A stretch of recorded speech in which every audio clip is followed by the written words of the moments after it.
Hello à tous et bienvenue sur le podcast Tweep, ta série audio dog-friendly de voyages, d'aventures et de découvertes, toujours accompagnée de ton animal.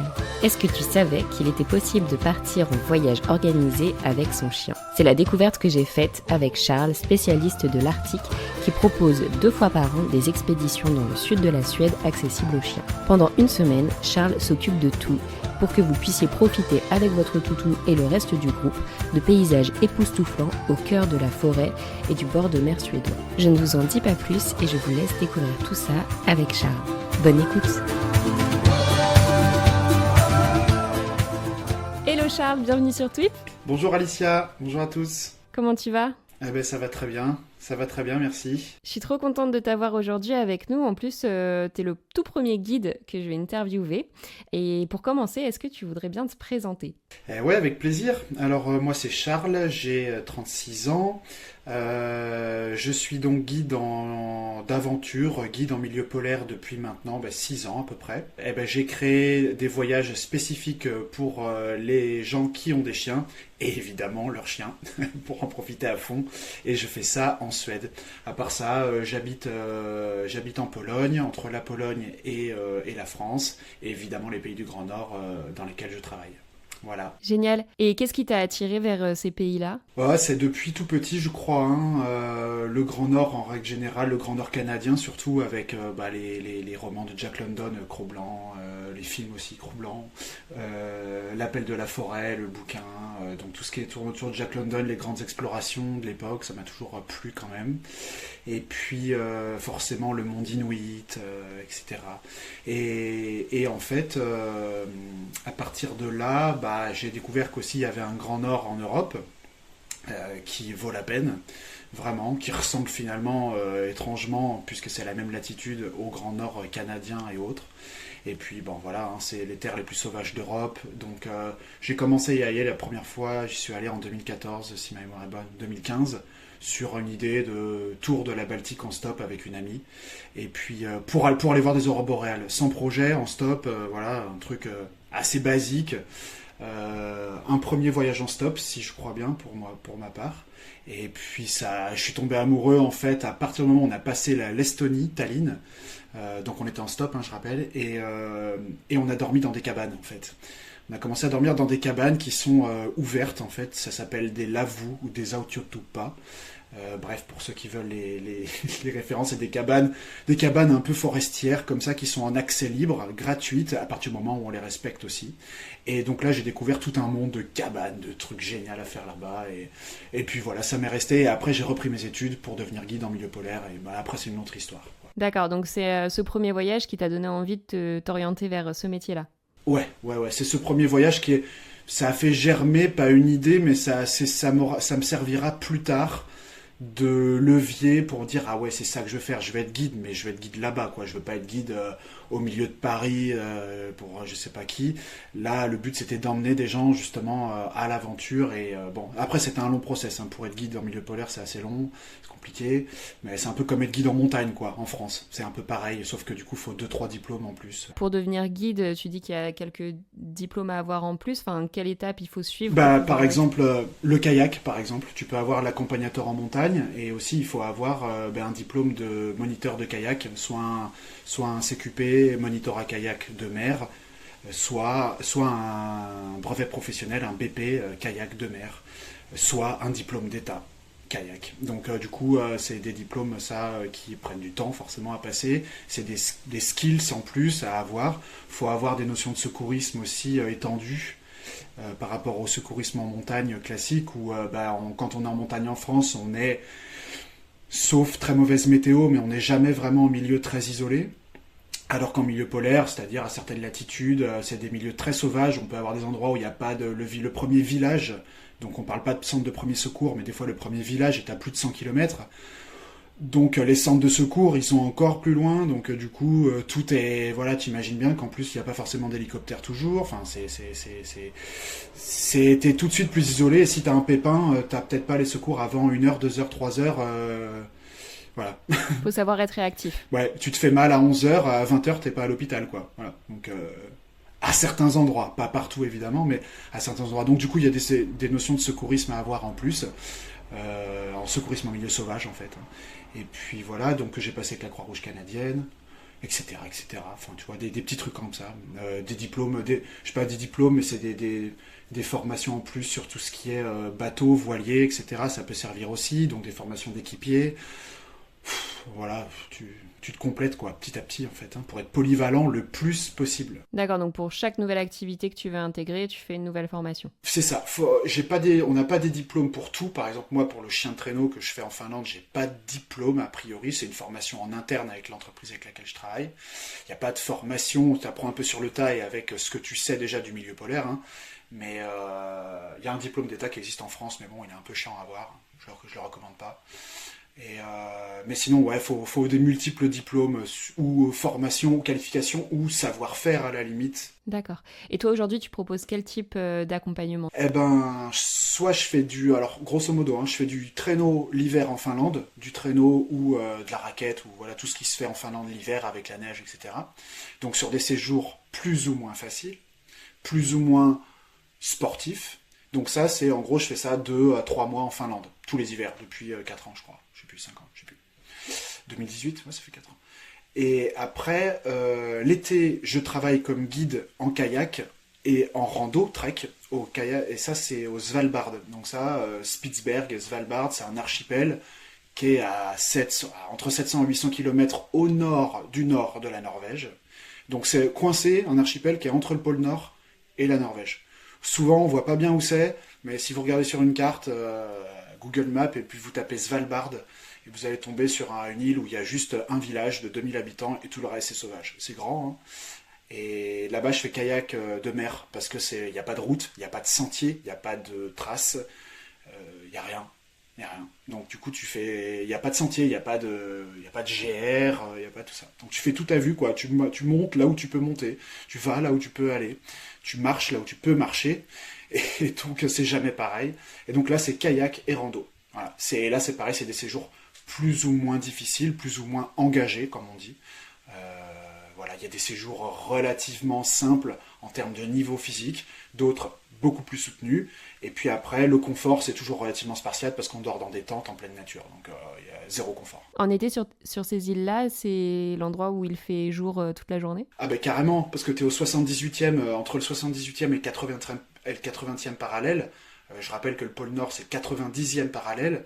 Et que le cercle polaire arctique, qui est presque la Méditerranée, c'est 66e parallèle. Et moi, je suis au 80e, donc tu vois, il fait jour tout le temps, et pendant longtemps, pendant 4 mois de l'année à peu près, il fait jour en permanence, quoi. Génial. Ouais, c'est chouette. T'as l'occasion de voir des animaux marins en été là-haut, en kayak? Bah ouais. Ah bah tu vois tout, tu vois. C'est une terre incroyable. Autant en Norvège, en Suède, en Finlande, en France, tu verras rarement des animaux sauvages. Enfin, vraiment, c'est quand même pas si évident que ça de faire une sortie et d'être à coup sûr capable de dire ouais, je vais voir quelque chose. Là-bas, tu les attends même pas. C'est beluga, donc c'est une sorte de petit dauphin là, un gros dauphin blanc entre le dauphin et la baleine. Donc ce gros delphinidé blanc là. Après, tu as forcément les rorquals, le grand rorqual. Il y a le rorqual bleu, la baleine bleue. Tu vas avoir l'ours polaire qui est le grand seigneur là-bas qui peut être visible. Alors lui on essaye de l'éviter parce que évidemment ça peut être complexe à gérer. Donc l'ours polaire, mais bon, on en voit de temps en temps, que ce soit en kayak ou au loin. Puis il y a plein de mesures de protection pour se protéger de l'ours et le protéger lui-même de nous aussi. Donc ça c'est encore une autre histoire. Mais il y a l'ours polaire, il y a le narval qui est cette sorte de cétacé avec le grand sorte de corne de licorne un peu là. C'est ça, la licorne des mers. Ouais, un animal de légende. Et puis après forcément voilà, c'est à peu près le tour. Et puis plein d'oiseaux, le renard polaire, voilà. Tu vois plein de trucs quoi. Les morses aussi, faut les éviter les morses, en gros, ils sont costauds. Les voyages que tu proposes où on peut venir accompagner de son chien, qu'est-ce qu'on y fait? Eh ben du coup voilà, hors de ces saisons-là, hors de cette période-là entre l'hiver et l'été, j'ai décidé d'organiser des séjours plus accessible, plus facile, un petit peu plus au sud parce qu'il y a l'accessibilité aussi géographique et aussi l'accessibilité, on va dire, au niveau du confort, quoi. Moi, je voulais faire entre les saisons, donc soit au printemps, soit à l'été, enfin, et ou à l'été. Non, soit au printemps, pardon, soit à l'automne. Faire quelque chose de plus simple. Et donc, j'ai décliné, j'ai créé un séjour, en fait, pendant la période de confinement. Je suis parti parce que j'avais le droit à cette époque-là, j'étais chanceux de pouvoir, vu mon métier, pouvoir exercer une activité. Donc j'ai pu me déplacer en Suède, qui était un pays qui était ouvert à l'époque, et qui a toujours été ouvert d'ailleurs au tourisme, malgré le Covid. Et donc je me suis dit, ouais, écoute, la Suède, Charles, faut monter quelque chose, parce qu'on ne sait jamais ce qui va se passer avec le Covid. Donc je suppose que s'il y avait une reprise Covid, la Suède ne fermerait toujours pas ses frontières. Du coup, on pourrait toujours aller dans le Grand Nord si on voulait. Et donc j'ai monté un séjour plutôt facile, en termes de niveau physique, avec de la rando, etc. Et j'ai parti repérer, ce qu'on appelle repérer un séjour, pour derrière le créer. Et puis j'ai fait une variante, j'étais sur place là-bas avec une amie qui avait un chien, et puis du coup l'idée est venue de fil en aiguille, de faire une variante aussi. À la base je l'ai créé qu'entre humains, et puis en fait après ça a donné une variante avec chien, qui fonctionne plutôt bien, quoi. Parce qu'en fait en termes de logistique c'est quasiment la même chose. Voilà, il n'y a pas beaucoup de différence en fait là-bas. Les chiens n'apportent pas beaucoup plus de contraintes. On n'est pas sur un milieu très enneigé, donc c'est pas dangereux pour eux. Ça serait pas pareil si on était vraiment dans le très grand nord, en plein hiver. Là, tu vois, en termes de logistique, ça serait plus compliqué à organiser ça. Et pour l'instant, je le fais pas parce que, pour plein de raisons, c'est plus compliqué. À voir. Je dis pas que je le ferai pas un jour, de guider dans le nord de la Norvège avec des chiens et leurs humains. Mais pour l'instant, le sud de la Suède, ça s'y prête bien en automne et au printemps. Voilà. Donc avril et octobre. D'accord, donc si jamais nos auditeurs veulent partir en vacances avec toi en Suède, à quoi ils peuvent s'attendre? Ils peuvent s'attendre déjà à tout et rien à la fois. Il faut pas, quand on voyage dans le Grand Nord, c'est un peu mon leitmotiv, c'est ça que j'essaye d'inculquer aux gens, ou de transmettre plutôt, pas d'inculquer, mais transmettre, c'est n'ayez pas de certitude, soyez ouverts, soyez curieux, etc. À quoi on peut s'attendre par contre, c'est potentiellement la météo, voilà. Faut pas. Je veux dire, il peut y avoir de la neige, il peut neiger 4-5 centimètres, mais ça peut ne pas être le cas. Il peut faire beau toute la semaine, mais ça peut ne pas être le cas. Il peut faire très mauvais toute la semaine, mais ça peut ne pas être le cas. En fait, il y a plein de choses. Donc la météo, par exemple, c'est déjà le truc sur lequel, pour le coup, on peut rien en attendre, et à la fois, voilà, ça sera très beau. Aurore boréale, pareil, pas sûr, jamais sûr avec la nature. C'est comme vouloir voir à tout prix un super beau coucher de soleil. On n'est jamais sûr qu'il soit beau finalement tant qu'on l'a pas vu, quoi. C'est pareil pour les aurores, et je dirais même en étant tout à fait transparent là-dessus que c'est pas le meilleur spot parce qu'on est un poil trop au sud peut-être pour avoir le maximum de chances de voir des aurores. On est sur la bonne période en termes de périodicité, l'automne et le printemps c'est très bien, c'est pas forcément que l'hiver, mais c'est surtout plutôt en termes de latitude, il faut qu'elle soit forte pour qu'elle soit visible. Voilà. Sinon, une petite aurore boréale, c'est pas plus beau qu'un superbe coucher de soleil, quoi. Donc, peut-être qu'on en verra, mais c'est pas garanti. Et surtout, ce à quoi, par contre, allez, vas-y, je lâche, mais ce à quoi on peut s'attendre, c'est de passer des moments super sympas, quoi. Avec les chiens, avec donc un petit groupe de 7 personnes. Plus, moi, je limite à 5 chiens, parce que c'est déjà pas mal, qui peuvent m'accompagner, du coup, tout le groupe en même temps. Donc, moi, plus les autres personnes, ça peut être 4-5 personnes, ou 6 ou 7 maximum, avec 5 chiens maximum, et à chaque fois, un chien par référent humain. D'accord ? On ne peut pas venir seul avec 4 chiens, ça c'est pas possible. Même si les chiens ils sont super bien éduqués, même si ça se passe super bien, même si tout ce que tu veux, économiquement ça ne serait pas rentable pour moi parce que je ne fais pas payer les chiens, donc si je bloquais 4 places de chiens, tout malheureusement, ce séjour pourrait pas avoir lieu. Voilà, il faut être aussi savoir aussi ce qui peut être fait. Et surtout, voilà, le but c'est que chacun vienne avec son chien. Il y a même des gens, alors j'ai Flora, d'ailleurs, petit bonjour à elle, qui vient sans chien, elle. Elle est contente de venir sans chien aussi. Elle en a pas, peut pas en avoir pour l'instant, donc du coup elle vient sur ce séjour mais sans toutou. Voilà. Et puis après vous pouvez venir avec un copain, une copine, votre conjoint, votre compagne, peu importe. Je veux dire, votre maman, votre père, votre fils, s'il a pas moins de 14 ans, voilà.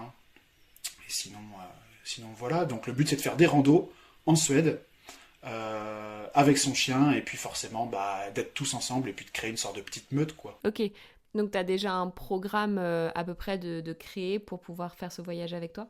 Ah bah oui, carrément. Après, moi, je raisonne toujours un petit peu. Disons que on va faire 6 randos. J'ai une palette, moi, d'une vingtaine, un peu plus de randos possibles. Je fais les randos en fonction du groupe, en fonction de la journée, de la météo, de plein de facteurs. Et je me décide toujours un peu le soir, voire même le lendemain matin, de savoir exactement là où je vais aller pour me laisser une marge de manœuvre et toujours être potentiellement capable de réagir. Mais bien sûr qu'on fait de la rando, aller entre 10 et 20 km par jour, on va dire, pour faire très large. Mais c'est minimum 10 bornes, quoi. Minimum, quoi. C'est quand même de la rando. Donc les toutous et les gens, ils sont préparés. Là, j'ai un séjour qui démarre du 22 au 29 octobre. Là, on a par exemple Angèle et puis Storm, sa petite Spitz, Épagnol Spitz, là. Non, Épagnol Papillon. Là, ils sont en train de s'entraîner. Angèle, elles reviennent de Bretagne. Elles ont fait leur petit 10 bornes par jour pour être sûr que ça le faisait, parce que c'est un tout petit chien, un Épagnol Papillon. Donc ça a super speed, mais elle n'était pas sûre que la petite Loute, elle puisse faire 10 bornes. Et en fait, tout à fait, si. Et donc voilà, c'est au minimum 10 bornes par jour. Donc forcément, quand on a un Malinois ou un berger australien ou un malamute, c'est pas un problème 10 km, mais quand on a un tout petit chien, c'est peut-être c'est quelque chose qui s'anticipe un peu, quoi, hein. Même si c'est pas de la grande rando. Au-delà de la taille, voilà, comme tu disais, savoir si son chien est suffisamment entraîné. Enfin, si c'est un chien qui est pas habitué à bouger beaucoup, ça peut faire beaucoup 10 km par jour du jour au lendemain. Et Alicia, je te dirais aussi que même pour l'humain, pour les personnes, c'est bien aussi qu'ils arrivent à être capables de marcher 10 km par jour, parce que mine de rien, même jeune, tout le monde n'est pas capable de le faire en le répétant tous les jours, hein, honnêtement. Et une randonnée en Suède, ça ressemble à quoi en termes de dénivelé? Parce que 10 km, ok, mais est-ce qu'il y a beaucoup de pentes par exemple? Non, il n'y a pas de pente. Alors c'est un petit peu vallonné, donc je te dirais qu'aller pour ceux qui veulent savoir en termes de dénivelé positif, de D+, ouais, si tu vas chercher 200 mètres de dénivelé positif dans la journée, c'est déjà pas mal. C'est un petit peu vallonné, le centre-sud de la Suède, c'est très joli, c'est la région des lacs, des prairies et forcément de la forêt boréale, hein, de la taïga. Donc c'est très chouette, mais c'est un petit peu vallonné, mais pas plus que ça, quoi. On va dire que vraiment c'est plutôt plat, on va dire. Et puis après, on se déplace, en fait, on fait ça du samedi au mardi. Et à partir du mardi, on change d'hébergement, on va plus vers le bord de mer. Et là, on fait de la rando, bord de mer, donc c'est un peu plus du saut de cailloux. Les paysages, ça ressemblerait un peu à la Bretagne du Nord, on va dire. L'île Vierge, tout ça, pour ceux qui connaissent. Le Finistère Nord. Ça ressemble un peu à ça. Moi, je dirais que c'est encore plus beau, mais je vais me faire taper dessus par les Bretons. Mais ouais, c'est chouette. Le sud de la Suède, c'est varié, c'est joli, c'est un endroit où on va pas trop, où les gens ne vont pas, il y a quand même personne. Donc, c'est prisé des Suédois, mais pas forcément des Européens du sud. D'accord, donc plutôt un bon endroit si on veut éviter les foules. Ah bah carrément. Et en plus, hors saison, il y a strictement personne, en fait, hein. Il y a personne parce que les Suédois, eux, ils sont remis au boulot. Ils vont dans cette zone-là plutôt l'été, les Suédois. Ils aiment bien le sud de la Suède et le sud-ouest de la Suède, mais l'été. Et finalement, quand il va en octobre ou quand il va en avril, franchement, il n'y a pas un chat. Donc quand les voyageurs viennent te rejoindre en Suède ou dans les autres pays que tu as cités précédemment, ils te rejoignent, tu les récupères, vous allez donc à l'hébergement. Ouais, le premier hébergement. Et au programme, le premier hébergement et ensuite donc un second comme tu viens de le dire.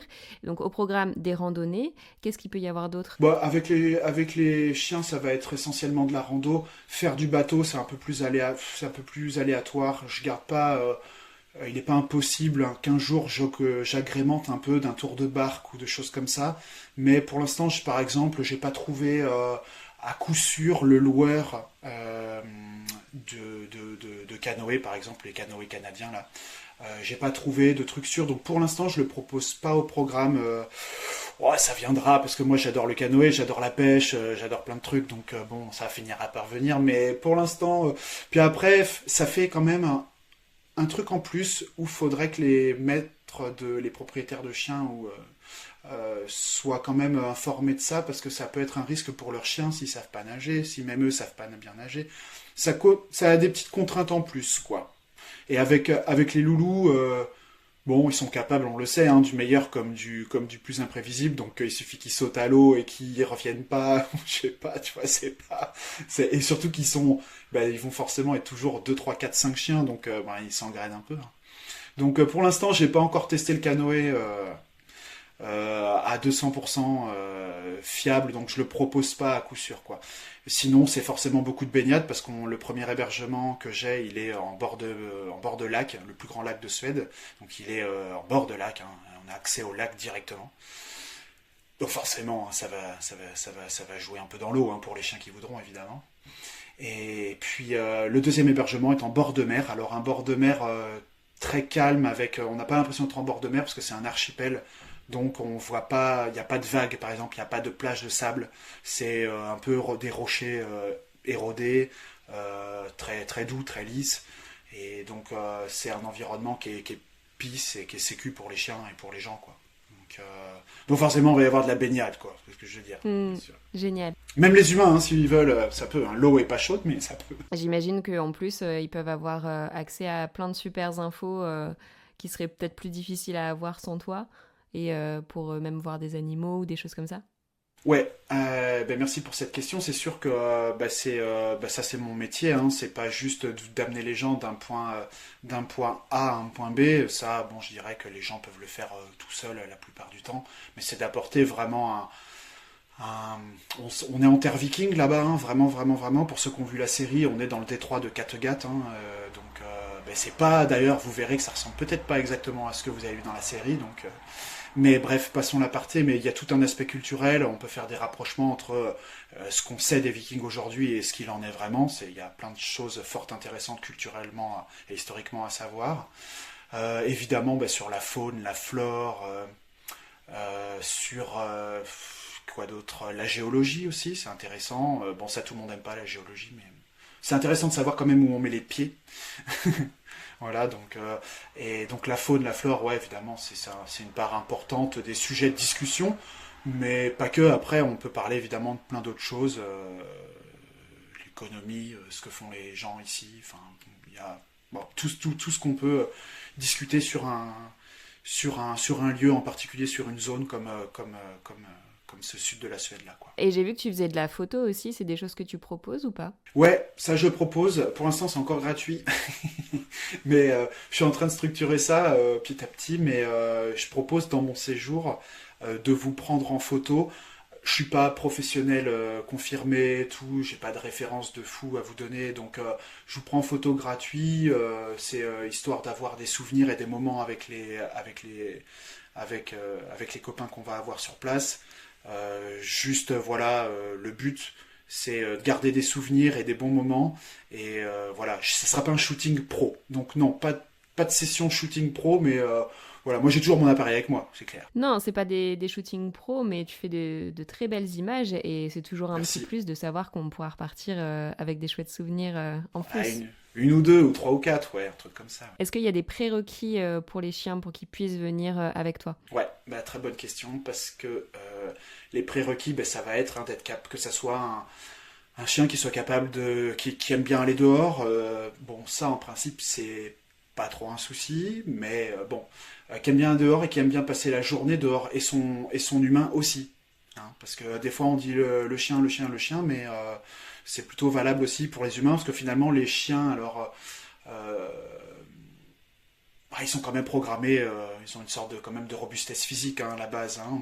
Moi je trouve, même des chiens qui sont habitués à être en appartement, vous n'avez pas besoin de venir avec des manteaux pour vos chiens, vous n'avez pas besoin, selon moi, hein, vous n'avez pas besoin de venir avec des petits chaussons pour vos chiens, etc. Ne les chargez pas non plus d'un sac à dos, je pense que c'est pas nécessaire. Portez-le vous plutôt, le sac à dos, plutôt que de faire porter les choses à votre chien. Ça c'est ma vision des choses, mais les prérequis c'est juste que ça soit un toutou, voilà, qui soit capable de faire une belle balade, voilà, une bonne grosse balade, et surtout que le lendemain il y a rebalade, donc ça veut dire qu'il faut pas un chien qui ait 12 ans, quoi. Un chien qui a 12 ans, ça va peut-être être un peu compliqué, même s'il a eu un passé de randonneur alpin, etc., ben, s'il a 12 ans, est-ce que c'est le bon moment pour lui de l'amener là-bas? Je sais pas. Si c'est un chien trop jeune, pas non plus, hein, parce que si c'est un puppy, si c'est un petit loulou, là, c'est un peu jeune pour ses articulations et pour son défoulement, et aussi peut-être dans sa sociabilisation, c'est peut-être pas encore tout à fait fini tout ça. Donc là, pareil, voilà, à vous de gérer ça. Mais voilà, un chien qui a entre un an et demi, et puis jusqu'à, je sais pas, 7, 8, 10 ans, ça dépend un peu des capacités de votre chien. Voilà, prérequis à la balade, et surtout prérequis aussi un peu à la sociabilisation, forcément. Hein, ça, c'est quand même important. Ça, c'est aussi valable pour l'humain. À chaque fois, je fais le parallèle, mais c'est vrai que c'est pareil. Quelqu'un qui ne supporte pas les autres, ne venez pas. Oui, parce que ça reste des sorties, enfin des voyages en groupe. Ah ouais, on est ensemble. Ah ouais, Alicia, on est ensemble de 7h30, 8h le matin.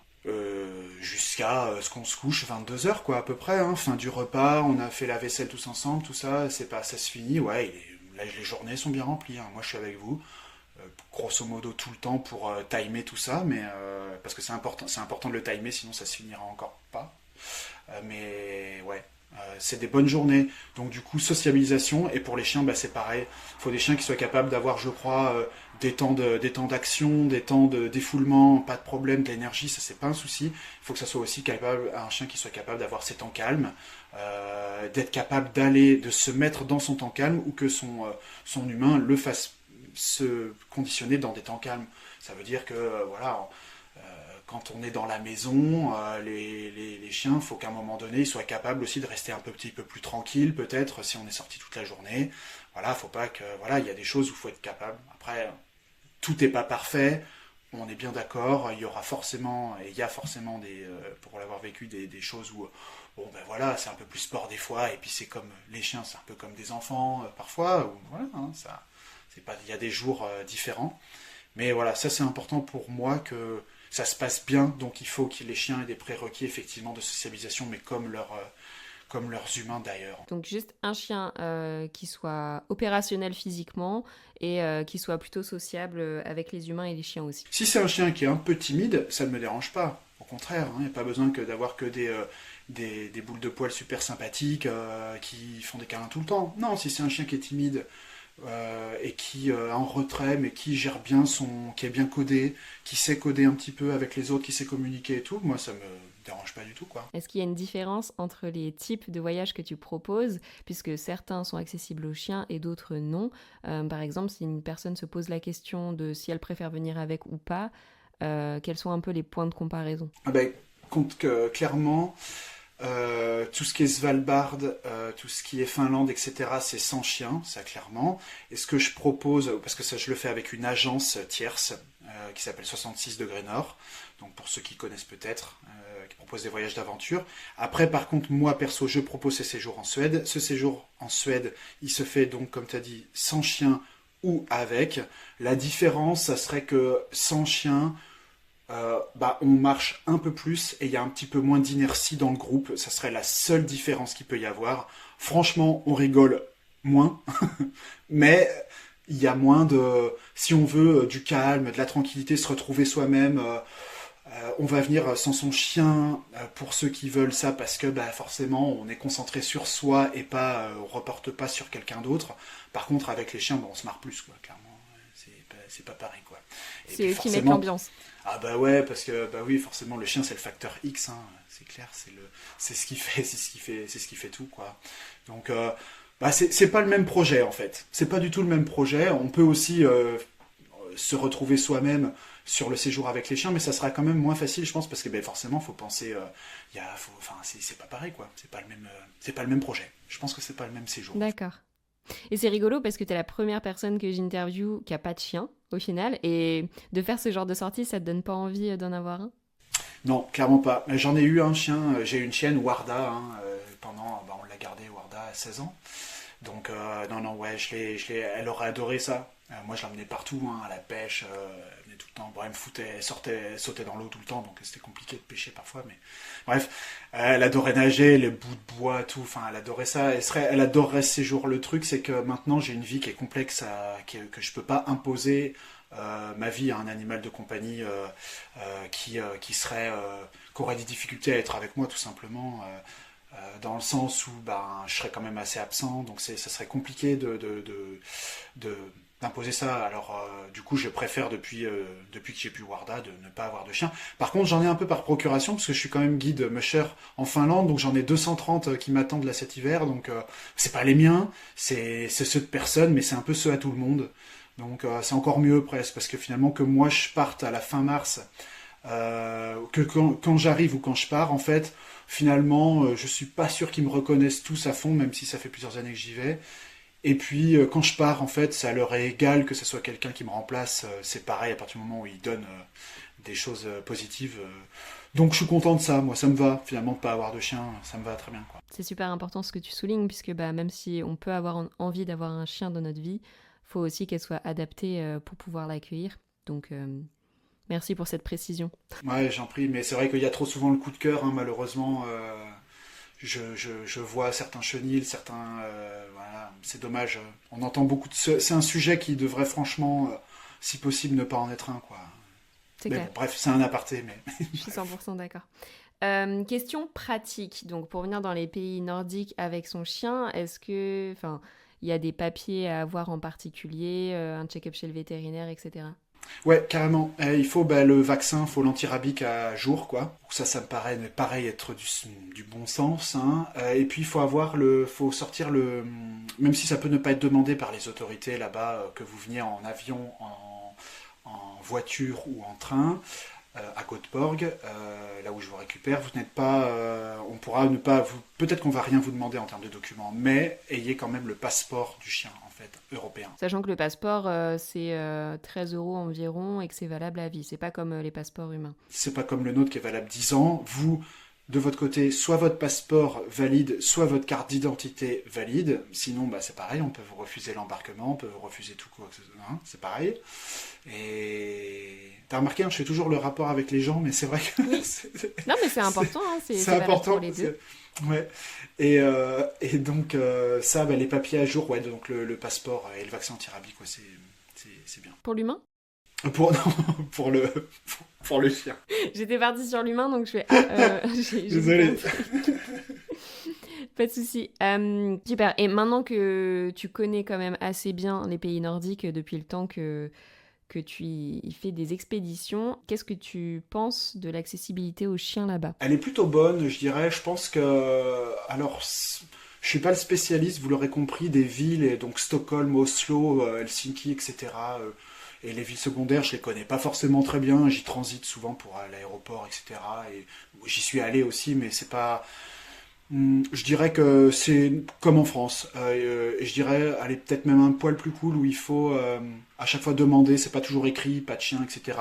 Faut demander, c'est au cas par cas. En ville, c'est pas forcément... faut demander. Je dirais qu'en ville, c'est moins simple qu'en campagne, quand même, parce qu'il y a moins de... ils ont plus le choix de savoir, de savoir qui veulent recevoir, les propriétaires d'établissements. Donc du coup, ils peuvent refuser plus de monde, et potentiellement, si tu as un chien ou un gros chien, ou voilà, ils peuvent dire ouais, non. Bon, bref. Donc ça, c'est pour la partie ville. Après, pour les bâtiments autres, honnêtement, c'est au cas par cas, et c'est pas pire qu'en France. En termes d'outdoor, donc pour tout ce qui est du dehors, là, par contre, c'est carrément mieux qu'en France. Ok. En France, franchement, l'accessibilité à la nature, il est zéro, mais il est zéro pour les chiens, mais il est zéro pour les humains, bien souvent. Moi, je vois là, tu vois, je suis dans la propriété de chez mes parents. Très rapidement, je me retrouve sur des chemins ou des trucs, propriété privée, ne pas rentrer, propriété de chasse. Enfin, tu vois, c'est extrêmement compliqué. Et donc forcément, pour les chiens, on en rajoute une petite couche. Si tu vas sur une plage interdite aux chiens, nanana interdit aux chiens. Enfin bon, bref, on peut aller nulle part. En France, tu peux aller partout, nulle part, sauf sur l'eau, où c'est un res communis, c'est un bien commun, et tu peux aller uniquement que sur l'eau. L'eau est un bien commun, sachez-le. Donc votre chien, dans la rivière, il a le droit de faire ce qu'il veut. Donc bref, en France, c'est compliqué. Là-bas, il y a le total inverse, qui s'appelle l'Allemansrat, et en Suède, notamment, c'est ce qu'on appelle, ça se traduirait par... le droit d'accès à la nature. Et donc, ce qui fait que vous allez voir, tu regardes en France, hein, toutes les propriétés, toutes les maisons ont des barrières, des portails, des grillages, des tout ce qu'on veut, allez en Suède et vous allez compter les barrières. Hein. Ça va être compliqué, hein. On va pas en faire beaucoup. Voilà. Donc ils ont des maisons sympathiques, etc. Ils ont des voitures sympathiques, mais ils n'ont pas de barrières, ils n'ont pas de grillage, ils n'ont pas de propriété privée, etc.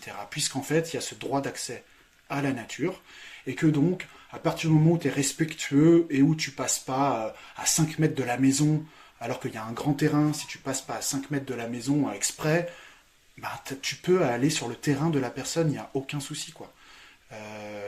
Alors évidemment, tu vas pas t'arrêter sur le terrain de la personne, tu vas pas camper sur le terrain de la personne. Mais évidemment, et on fait tout, on essaye de faire tout à moins de 100 mètres, faire attention à être à jamais moins de 50-100 mètres des habitations, ça paraît être une évidence, mais des fois il y a il y a des terrains qui appartiennent aux gens sur lesquels on va passer en randonnée, et il n'y a aucun souci, quoi.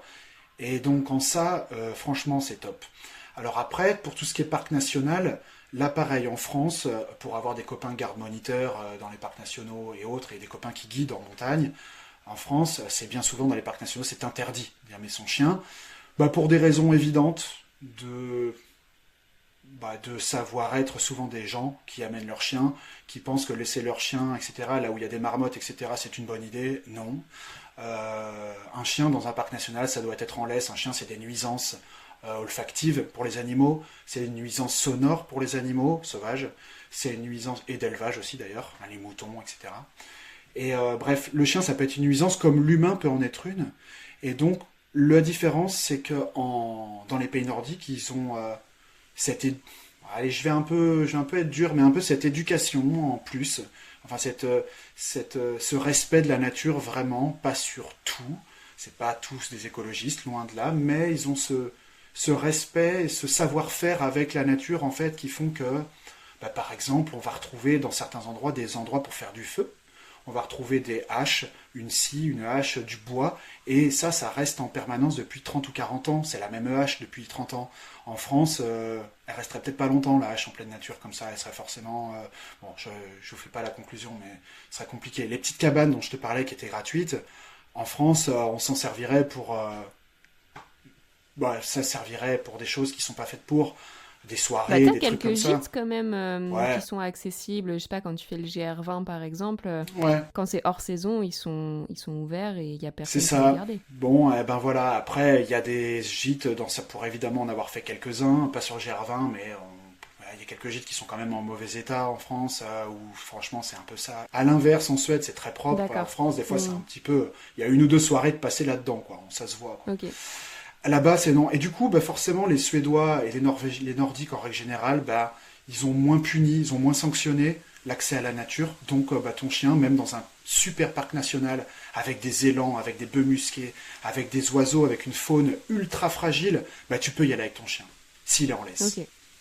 Et en dehors des parcs nationaux, tu peux lâcher ton chien. Bah là, pareil, c'est du bon sens. S'il a pas le rappel, et si c'est un chien qui divague dès que tu le lâches, c'est peut-être pas une bonne idée de le lâcher, quoi. Ça, c'est pareil. C'est du bon sens, en fait, simple, quoi. Voilà. Et ça, justement, c'est possible de venir en voyage avec toi, avec un chien qu'on peut pas lâcher, par exemple, et qu'on garderait en laisse tout le long? Bah ouais, carrément. Bah, ça peut être du coup un super partenaire de Canirando, si c'est un chien qui est habitué à tracter. Si c'est un chien que vous n'arrivez pas, d'ailleurs, hein, pour info, hein, à faire, pour faire moi de la Canirando, donc dans le Grand Nord avec les chiens, là. C'est-à-dire que les chiens te tractent en fait avec une longe et puis un harnais. Si votre chien il marche pas au pas, c'est pas grave, hein. Faites-le tirer, quoi. Au contraire, faites-le tirer, quoi. Enfin, aidez-vous tous les deux. Voilà, vous voulez pas vous attendre, bah marchez en vous faisant tirer, quoi. Et donc du coup, bah, si c'est un chien que tu peux pas lâcher, carrément Canirando, ou tout simplement marcher en laisse avec une longe plus ou moins longue, une laisse, une longe plus ou moins longue, peu importe. Mais à partir du moment où c'est sous contrôle, où c'est géré, où le chien est habitué, il est dans son confort en étant comme ça, je préfère quelqu'un qui ait son chien en longe ou en laisse et que les deux, le binôme, soit à l'aise, plutôt que tenter faire un essai ce jour-là, pendant qu'on sera en vacances, de dire « Oh, j'ai jamais essayé, mais je vais voir ce que ça donne. » Non, pareil, faites-le avant. Faites-le avant. Et puis au contraire, si le chien peut pas être en liberté totale, bah, c'est pas grave, finalement, il n'y a pas tant de gens que ça qui sont capables de lâcher leur chien en permanence. Il y en a Oui, par c'est contre vrai. pour qui c'est important de jamais l'avoir en laisse, mais bon, ceux-là, ils ont bien bossé, ou ils ont eu de la chance, ou j'en sais rien, mais en tout cas, ça marche et tant mieux pour. Oui, c'est un peu de tout. Évidemment, il y a de l'éducation, mais certaines fois, enfin, voilà, on peut être face à un chien qui a plus de peur qu'un autre, et bah, pour lequel ça va être beaucoup plus compliqué ou beaucoup plus long à faire apprendre. Et c'est pas un problème, comme tu le dis, faut juste s'adapter. Donc, si je peux conclure, les personnes qui seraient intéressées pour partir avec toi en voyage, donc s'ils veulent quelque chose d'un peu plus sportif, d'un peu plus immersif, c'est plutôt sans leur chien. Et s'ils veulent plus partager une aventure incroyable avec leur animal, là, ça va être sur les 2 sessions que tu proposes, donc au printemps et à l'automne, on peut venir avec son animal et rencontrer en plus d'autres personnes qui, elles aussi, aiment voyager avec leur chien. Ah ouais, donc ouais, 2 projets, deux voyages un peu différents. Ceux qui veulent venir effectivement avec leur chien, bah là, bon, on est un peu plus avec des gens qui nous rencontreront, je pense, avec des chiens. Bah, le but, ouais, voilà, c'est vraiment, je vous invite à venir. Alors, bah, pas en octobre prochain parce que c'est complet. Mais bah, comme il y a déjà des places de réservées, il y a déjà des départs confirmés pour avril 2023, et j'ai même déjà 2 réservations pour octobre 2023, donc dans un an, plus d'un an. Donc c'est un séjour que je vais pas faire beaucoup parce que je veux que ça reste un plaisir pour moi à organiser. Et donc je vais le faire bah, là, normalement peut-être 2 sessions, je pense, en avril prochain. Et puis il y aura peut-être 2 sessions aussi en octobre 2023. Donc bah, pour aller voir ça, il faut aller sur mon site internet ou je sais pas, sur mes réseaux sociaux. Ouais, on mettra tous les liens dans la description. Il y a les prix, il y a tout ça évidemment, tout ce que ça inclut, tout ce que ça n'inclut pas. Et après, si ça vous intéresse, vous me contactez et moi je vous envoie en plus de ça une fiche technique, c'est-à-dire un PDF en fait d'une 20aine de pages, assez light quand même en écriture, je vous rassure, et avec vraiment des informations en plus techniques qui vont pratico-pratiques, qui vont vous servir, savoir voilà bah, les cartes d'identité, les documents du chien, tout ce qu'il faut, la boue, la nourriture du chien, comment je fais, bah, ça répond normalement cette fiche technique à un maximum de questions qui ne sont pas sur les réseaux sociaux ou sur le site internet. Oui, pour vraiment avoir l'accompagnement complet et que vous ayez à vous occuper de pas grand-chose au final. Est-ce que tu veux nous dire un peu plus, du coup, qu'est-ce que ta prestation comprend ? Bah, la prestation, elle comprend que je viens vous récupérer à Göteborg. Donc à Göteborg, c'est dans le sud de la Suède, c'est accessible facilement depuis Paris ou la Suisse par exemple, ou même Bruxelles, hein, parce qu'on a des... je m'adresse uniquement aux francophones, mais donc ça s'adresse aux Suisses, aux Belges aussi évidemment. D'ailleurs, je crois que j'ai 3 Belges en octobre là avec moi, donc ça fait quasiment 50% du séjour et belge. Salut les gars. Et après, donc je récupère les gens à Göteborg. Je les récupère donc le samedi, bah, à peu près quand ils arrivent, donc fin de matinée, début d'après-midi, fin d'après-midi, ça dépend. Ils arrivent en avion pour ceux qui ont des petits chiens ou ceux qui ont un grand chien mais qui ont voulu venir en soute. Voilà, c'est possible que le chien vienne en soute, ça voyage quand même relativement bien avec Air France, hein. Mais bon, il y a des gens qui ont des inquiétudes et je peux les comprendre. Il y en a qui viennent en train, il y en a qui viennent en voiture. D'accord, il y a des covoites qui s'organisent ou tout simplement des gens qui ont décidé de faire un voyage dans le voyage. Donc je récupère les gens à Göteborg et après moi je m'occupe de tout. Donc à partir du moment où ils ont payé la prestation, bah moi je m'occupe de tout quoi. C'est-à-dire que je vais les récupérer, j'ai moi un minibus, un Volkswagen que j'ai pour un 9 places pour pouvoir organiser tout. Donc que les chiens qui peuvent être dedans, j'ai aussi une remorque couverte, une bonne remorque pour mettre les bagages, etc. Et puis après, ben, on va dans notre premier hébergement du samedi au mardi matin, dans le sud de la Suède, près du lac. C'est une grande maison, très grande, il y a 10 chambres je crois, c'est immense. Une maison typiquement suédoise nordique, enfin, on ne peut pas faire plus cliché que cette maison-là, qui est gérée par une association, qu'on ne verra pas l'association, mais elle est gérée par.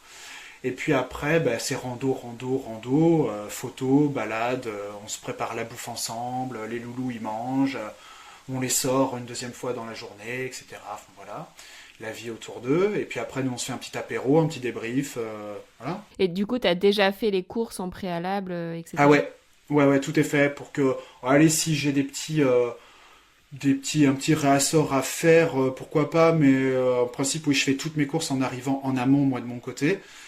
Pour avoir quasiment pour toute la semaine d'avance, et à la limite ce que je peux faire c'est racheter 2-3 trucs qui se gardent un peu moins bien, mais franchement je fais mes courses d'avance parce que sinon après c'est un peu galère et j'aime pas, ça coupe. Après les gens aiment bien aller dans un supermarché pour voir ce que ça donne aussi, c'est toujours intéressant, puis ils prennent des petits souvenirs, mais ouais. Et après donc le mardi on va vers notre deuxième hébergement bord de mer, rando, voilà. Et puis les débriefs du soir, l'apéro du soir. Je prévois pas l'apéro, moi, personnellement. C'est interdit. Mais si les gens veulent ramener, profiter et faire un petit... Alors, on fait pas de soirée non plus, c'est pas le but. Mais voilà, un petit verre, un petit apéro le soir, c'est sympa en débriefant de la journée et en briefant la journée du lendemain. Ça, c'est cool.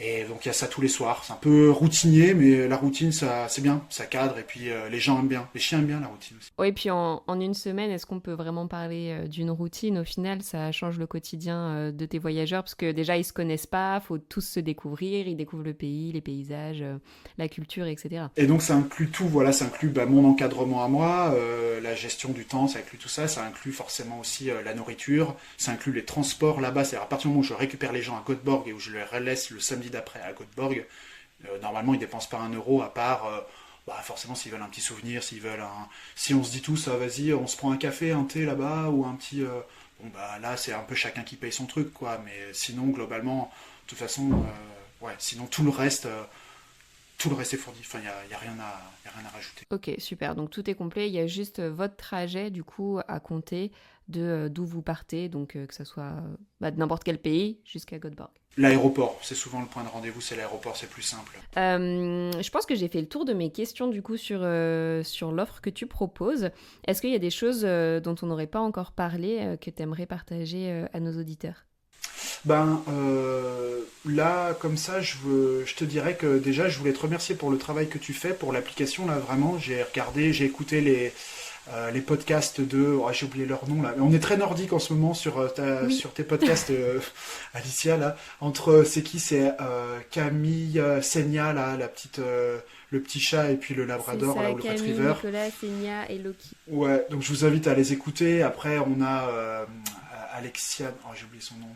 Avec Alexandra et Kinaï. Enfin bref, on a des podcasts qui sont sympas à réécouter.